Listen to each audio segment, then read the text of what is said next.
Welcome to the Twin Bill Podcast. I'm your host, Scott Bolahan. When I was a kid, I always wore number 9, but if it wasn't available, I would wear 12 because it was Roberto Alomar's number. My first memories of watching baseball were during the 1993 playoffs, and I immediately gravitated toward Roberto Alomar. He was just a fun player to watch, so smooth in the field and capable of doing everything at the plate.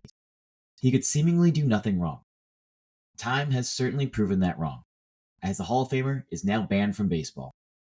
David Ostrowsky's book, Roberto Alomar, The Complicated Life and Legacy of a Baseball Hall of Famer, dives into his brilliant career on the field and the darker off-the-field side, painting a complete picture of Robbie and creating the definitive book on a definitive player from the 90s. Enjoy. Welcome to the podcast, David. Thank you for joining us today to talk about Roberto Alomar. Oh, it's my pleasure, Scott. Thank you for having me. So, where does this idea begin for you? What is it about Roberto Alomar that was appealing to you to write a book about? Yeah, so the genesis of the idea for the biography of Roberto Alomar, The Complicated Life and Legacy of a Baseball Hall of Famer, that came out a couple of months ago, Roman Littlefield. And I think, like many baseball fans, it kind of comes back to my childhood. You know, we were talking a little bit before this about how, you go back to the early mid-90s and you talk about all-around ball players. And obviously, Griffey and Bonds and later maybe even like a Vladimir Guerrero kind of comes to mind. But he's right up there in the conversation, throughout the decade of the 90s as a guy who could do it all. Just one snippet of, information. In the 92 season, which he won the MVP for the ALCS, I think he made 5 errors for the entire season playing second base. And then a few years after that, he's batting third for the American League All-Stars at the 96 game in Philadelphia. So, to have the guy who's clearly head and shoulders above everyone else defensively at his position. On top of that, is one of the 2 or 3 best hitters in the game. Also, by the way, finishes with 210 career home runs. I think you can make a case that he's one of the best all-around players of his generation. And then, as I'm sure you and all your listeners know, most Hall of Famers have biographies. Well, Robbie Alomar wrote a book, a small book in 1992 after the Blue Jays, his team for which he is most closely associated, won their first World Series. But as many people know, he was 24 at the time, I guess. And, he's there hasn't been a book since, and he's had a very interesting life, hence the word complicated in the title. And there's been a lot of good things, a lot of not so good things since then. And there hasn't been a book to chronicle that. So that, in a nutshell, is why I pursued this project. So he grows up in what becomes a pretty famous baseball family. Yep. When does it become clear that he is going to be special? So one anecdote I include in the book, he was like 6 years old. His father, Sandy Sr., was a good major league player, utility infielder for a bunch of teams: Yankees, Rangers, Angels, Braves, White Sox. And Robbie's kind of like many sons of baseball players. He's constantly traveling with his dad during the summer anyway. And, he's playing like Pepper, which is a game, with you play with bat and you flip the ball around. He's like 6 or 7 years old or something, and a St. Louis Cardinals scout sees him and he's like, "Can I sign him now?" Tongue in cheek. So I think it's pretty obvious, he's palling around with, like Bobby Bond's son, Barry, and he's with all these other, big leaguers' sons, and he just stands out. And then a few years after that, well, I guess maybe 6 or 7 years, he's an adolescent, and he's playing in the Winter League in Puerto Rico, and he's taking ground balls with his father and his father's teammates, some of whom are big leaguers themselves, and he fits right in. I mean, he's like 13, he's not even shaving yet, and he's making it look easy, right? And I think at that time, it was pretty evident that, this kid clearly had, was oozing with talent. It was only a matter of time before he himself would be in the big leagues. He signs and he's like 17 or something like that, right? Yep. What is his time like in the minors? Yeah, so it's a good question. So he was a 17-year-old kid when he joined the San Diego Padres single-A team, the Charleston Rainbows. And his dad at the time was on the coaching staff, and his brother Sandy was also on the team, although they wouldn't always be in the same affiliates.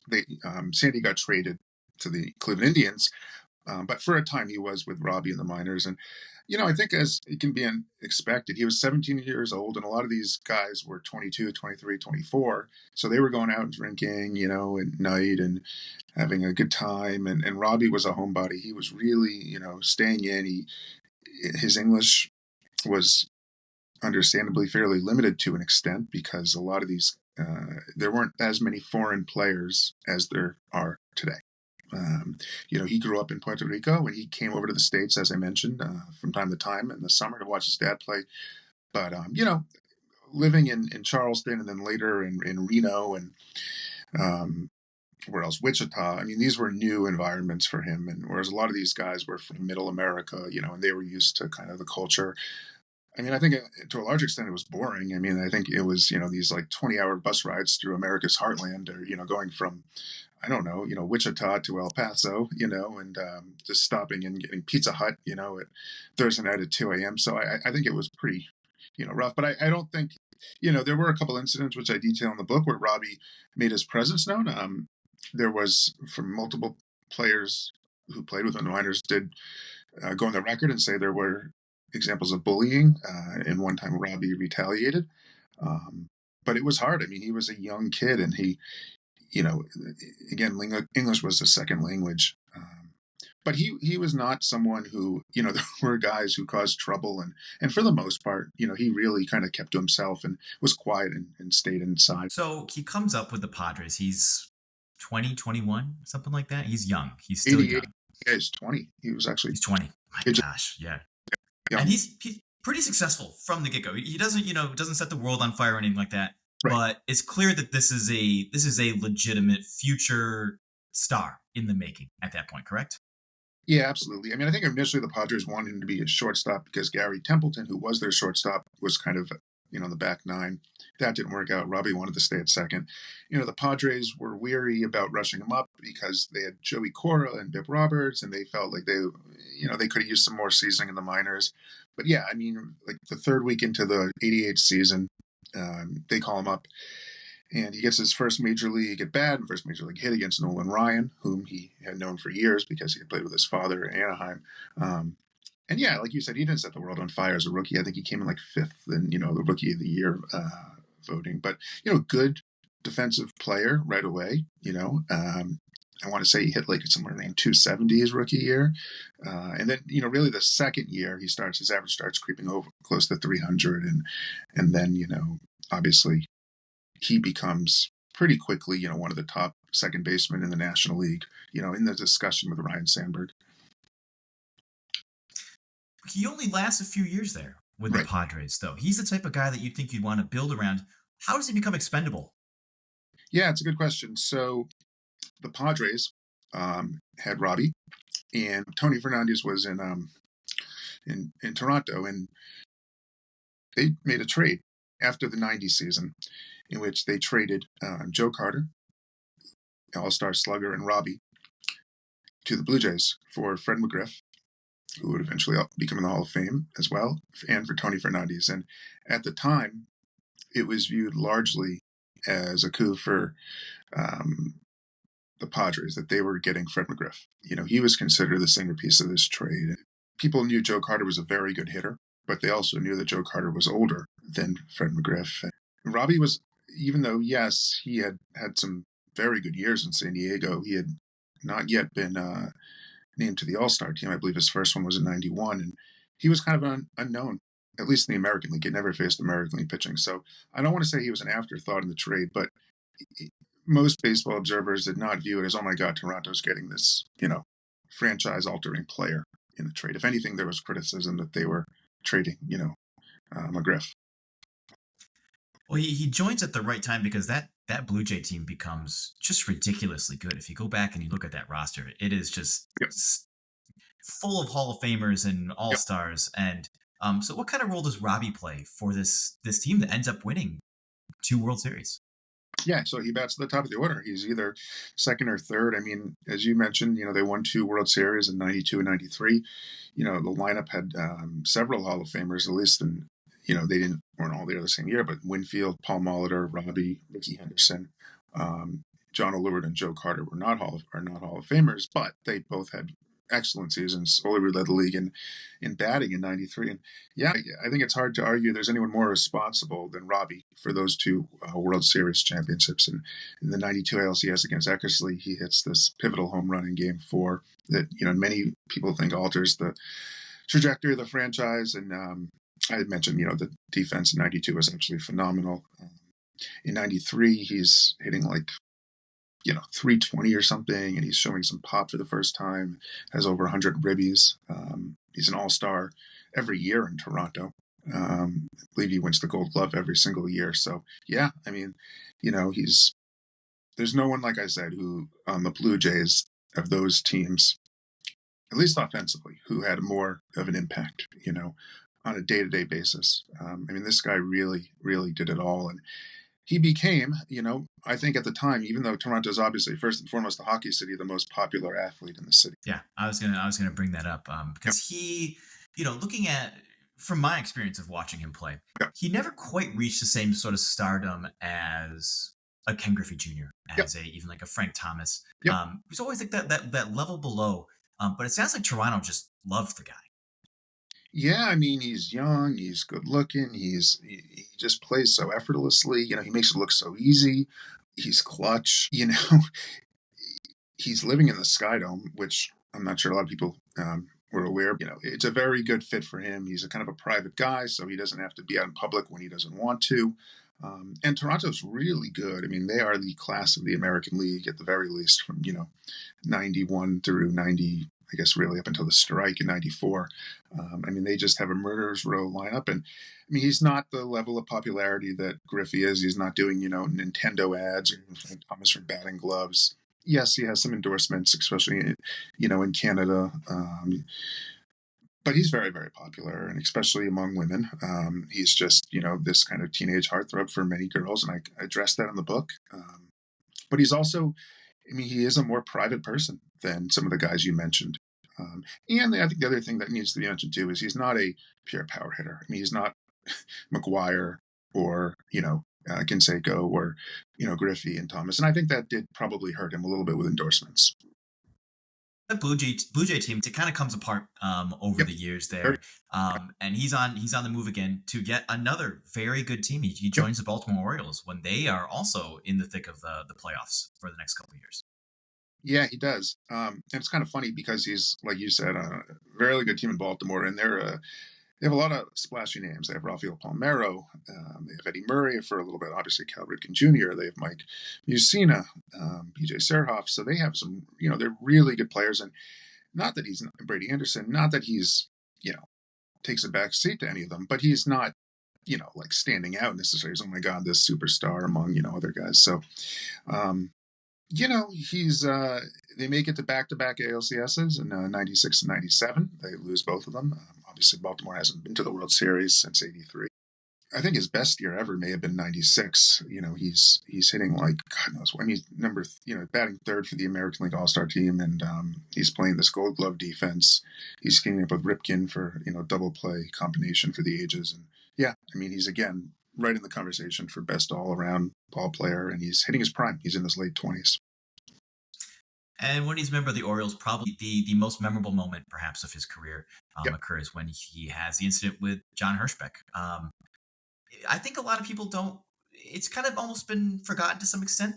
You also haven't seen a lot of other incidents like that. What exactly happens with Hirschbeck and Alomar?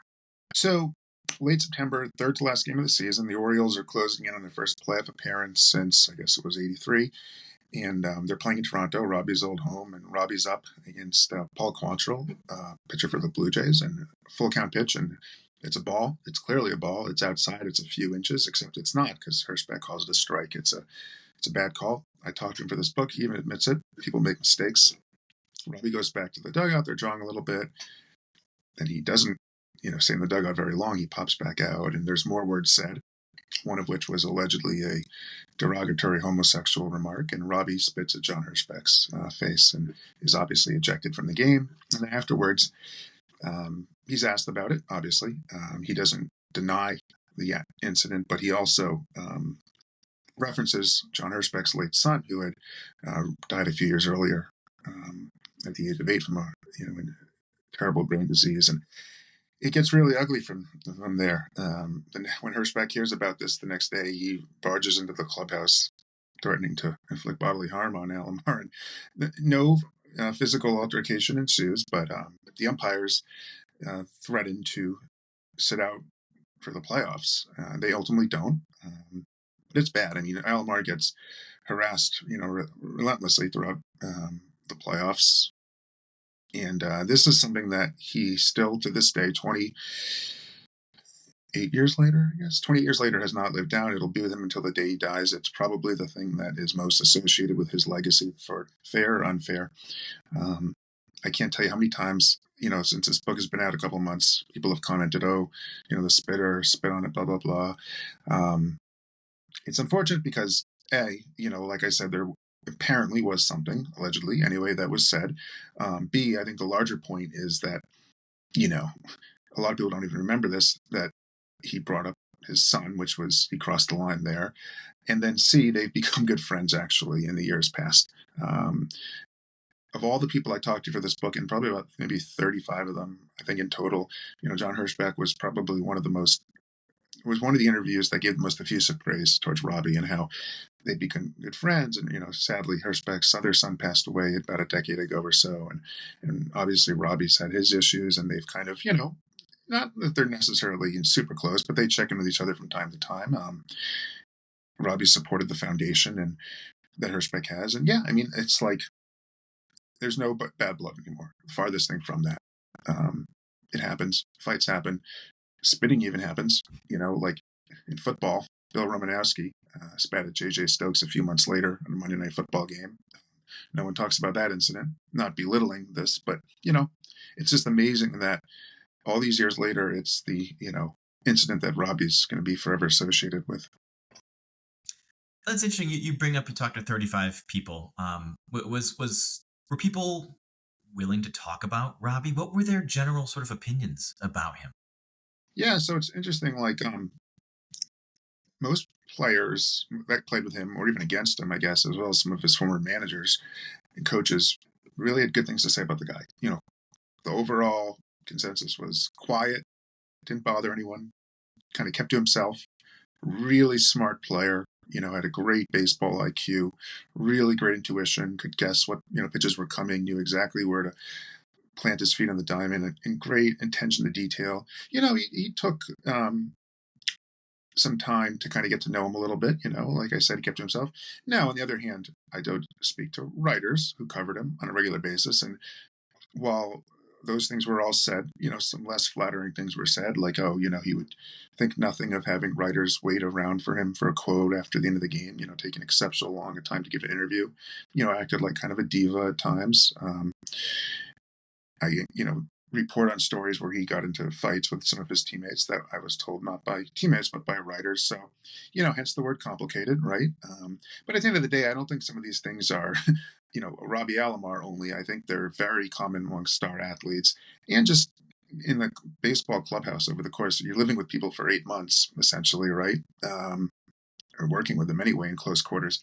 You're bound to have fights, but Robbie was certainly no exception to that. And I think it's fair to say that there's another side to him other than what some of the rave reviews I got from teammates. So he leaves the Orioles and he joins just another juggernaut in the Cleveland Indians. It's fascinating. He seems to bounce around from great team to great team. It's also interesting because you don't usually see superstars move around that much. Is there something about his attitude? Do you have any idea why he moves around so much as being what should be the franchise's guy they do not want to lose? It's funny. I was trying to real quickly. We were talking about this thing. I think it happens more in the NBA. I'm thinking of a James Harden or something. He's on 5 different teams, right? I feel like in baseball, obviously players move around a lot. Like McGriff comes to mind, but I feel like it's a little less common. But in Alomar's case, I think at the end of the day, it was just kind of bad luck. I don't think Toronto didn't re-sign him in '95 because this guy's like a cancer in the clubhouse. I don't think it was like that at all. I think they were unloading free agents. They had just traded David Cohn. The end didn't go well for Robbie. He he kind of like sat out the last couple of games of the 95 season to protect his 300 average going into free agency. But, that team was going in a different direction. The Orioles in 98 were, this cliche dumpster fire. They had all these high priced vets and they were going nowhere. They were getting buried in the AL East by the Yankees. In Cleveland in 2001, yes, the team made the playoffs. But they were, again, kind of going in a different direction. Certainly the Mets, where Robbie's, next stop was, it was not a good situation, to say the least. So I don't think he's the, the team's, tearing it all up and running it back with a different group of players. I honestly think it was bad luck. But I do think, it needs to be said that when things weren't going so well, like in 98 in Baltimore and at times in 95 in Toronto, certainly with the Mets, you saw a different Robbie Alomar. I don't think he was as engaged as at other points in his career. And I think that's particularly true in Queens in 02 and 03 for those underachieving Mets teams. Yeah, I live in New York. He is not a popular figure here. Yeah. I kind of draw a parallel to, it was kind of a different situation, but Manny Ramirez in Boston at the end. I mean, you can't say, that he gave 100% every day. That just wouldn't be true. And I think that's certainly the case with Alomar. Yeah. And at that point, his career really falls off. And unless you play Immaculate Grid like me every day, you probably don't even realize that he was on the Diamondbacks and the White Sox at the end of his career. It's just almost a complete afterthought. Fell off, Cliff, Diamondbacks, White Sox twice, and he had a little cup of coffee, I guess you could call it, with the Rays, spring training 05, before calling it quits. 100%. I like to play this game. He finished with like over 2,700 hits, and he basically, for all intents and purposes, at the age of 33, it was kind of pretty much 34 over. I'm saying to myself, God, like if he strung together like a Jeter, like 5 or 6 more years of really good playing, you're talking about a guy who finishes with 3,500 hits and maybe 300 home runs or something like that, because 34 is pretty young to kind of shut it down. And I think at that point, you're really maybe adds a few more All-Star games and a few more Gold Gloves, and you're talking about really one of the top 10 overall players ever, I think. But that was not the case. He didn't finish with these unbelievable numbers. So it ended for him basically by his mid-30s at a time when, especially during the steroid era, quite frankly, a lot of guys, their careers were just getting going. In my life, when I think of the greatest second baseman I've ever seen, Alomar, Yep. Robbie Cano, Jose Altuve, who it looks like is going to have the career that I thought that Alomar was going to have, essentially. If I would consider Altuve the best comparison, I mean, Altuve has won an MVP. Alomar never did that. He'll finish definitely with more hits than Alomar, but he won't have the Gold Gloves. But I think overall, the impact, did win a couple of World Series. I think that's probably the apt comparison. Yeah, I mean, he's going to end up with 3,000 hits, and he'll be in the Hall of Fame. He will, and it's also interesting. I don't mean to interrupt you, but he's got his own little, Well, so does Cano too, who I thought was a surefire Hall of Famer. All three of those guys end up being interesting. Yeah. Altuve will walk into Cooperstown. I'm not sure it'll be on the first ballot because of the scandal with the shooting. I think people are still really upset. I mean, again, I live in New York, and the Yankee fans are not huge supporters of Jose Altuve here. Right. So maybe that's clouding my judgment. Yep. But I'm very curious to see what's going to happen with that. I mean, Beltran will be an interesting case too when he's up, I think this year, and I think that'll really say a lot. But so Alomar does make it into the Hall of Fame. Yep. He does go in second ballot, which I can only assume is because of the Hirschbeck incident, essentially. Yeah. Yep. There's no way. He went from like 73.5% to 90%. He makes a quantum leap. That's like it was unheard of.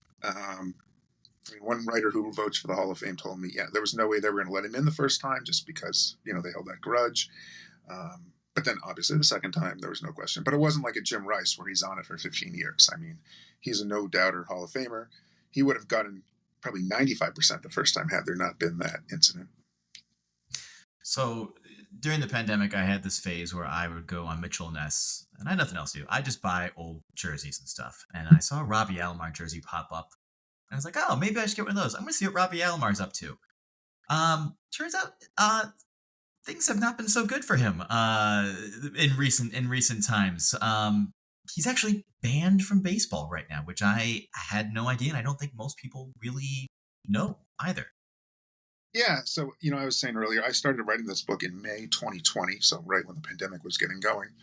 And then basically a year later, it comes out in April 21 that he is, in fact, banned from baseball because there are allegations of sexual misconduct from years earlier when he was working for the Blue Jays.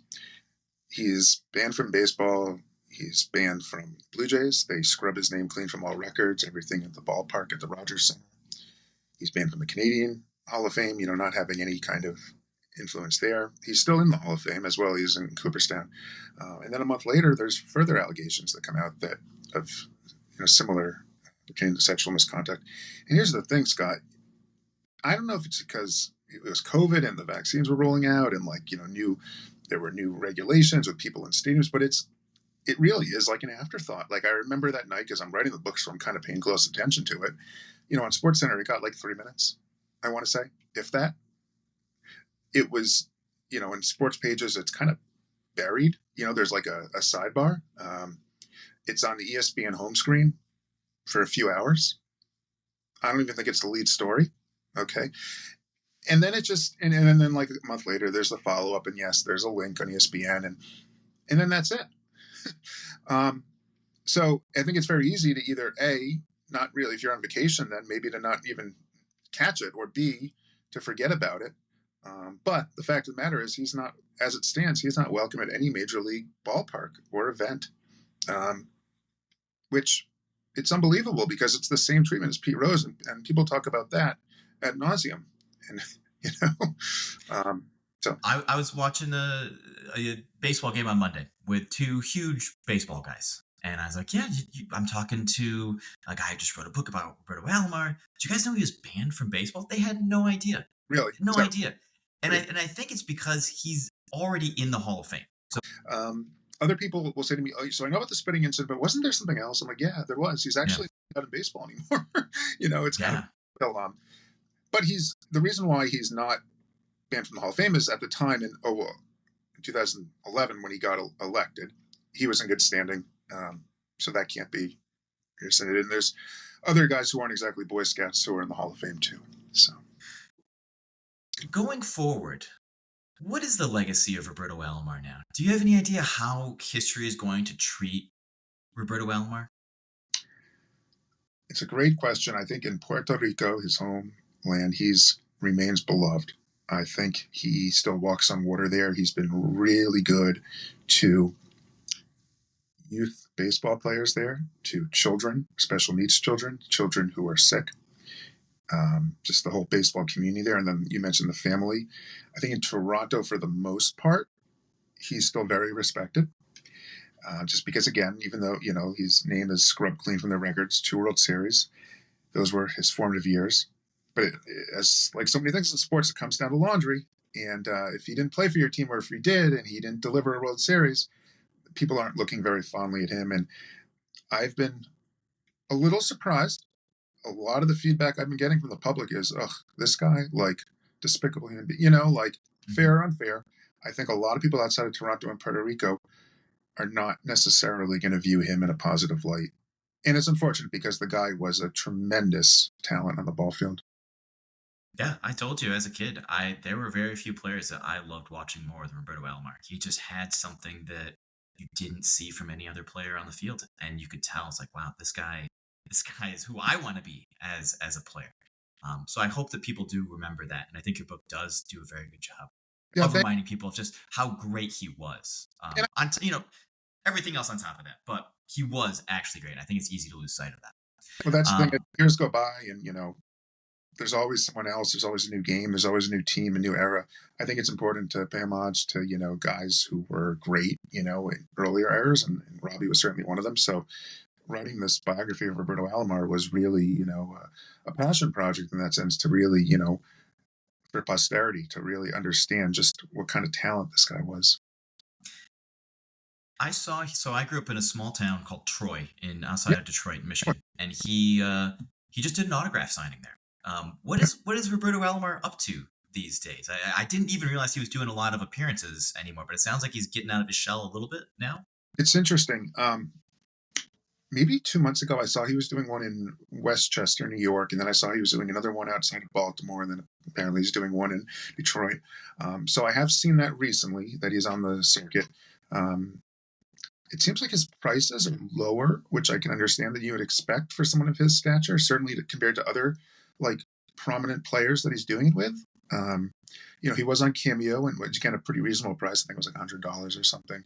So he is doing it. I mean, why not? He's still got a fan base out there. He's cashing in on his celebrity, even if it's faded now. He's living in Toronto. He had sold his house a few years ago in Tampa. He married a woman, Kim Perks, about a decade ago or so, and he has a daughter with her.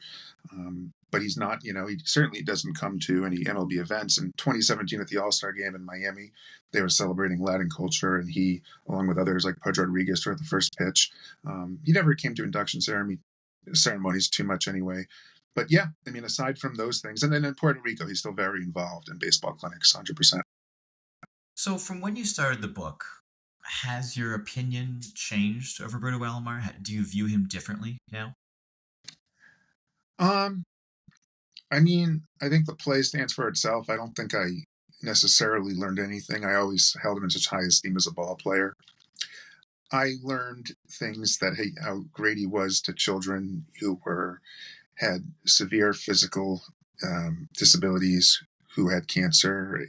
He had a good heart in terms of helping people who were in need, not doing things where there was necessarily a lot of publicity, which I think is really commendable. I think he would go out of his way to help teammates, which I heard on multiple occasions, I thought was really nice. But at the end of the day, my opinion of him personally, was kind of clouded by a lot of the things that I uncovered. And then most importantly, by the allegations in 21, that were obviously, again, I use the word allegations, were obviously serious enough to warrant his banishment from baseball. And for me, takes precedence over everything else. That was David Ostrowsky. His book, Roberto Alomar, The Complicated Life and Legacy of a Baseball Hall of Famer, is out now. Thanks for listening. We talk to people in and around baseball literature every week on the podcast, and our Lit Mag publishes around 50 writers every year. You can help support us on Patreon. Until next time,